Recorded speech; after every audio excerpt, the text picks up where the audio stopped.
Министерството за внатрешни работи лиши од слобода 3 лица кои според информациите на ресорното министерство на територијата на Сирија се вклучиле во редовите на терористичката организација ИСИС. Двајца од нив утрово се уапсени во земјава, а трето лице кој исто така е македонски државјанин било лишено од слобода на територијата на Франција. Акцијата е правена во соработка со Агенцијата за национална безбедност, но и во соработка со француските служби, по претходно издадена меѓународна потерница од Македонија, посочија и денеска од МВР.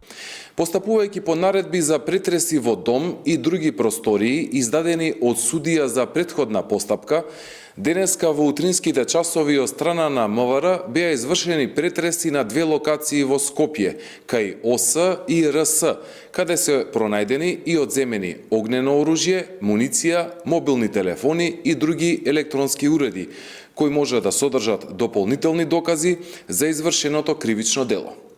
Лицата активно како борци учествувале во војните дејствија за целите на ИСИС во 2014-та, а сите материјали се предадени во основното јавно обвинителство за организиран криминал и корупција, од каде велат дека повеќе информации ќе имаат во текот на наредните денови. До трите лица е поднесена кривична пријава за кривично дело служба во непријателска војска.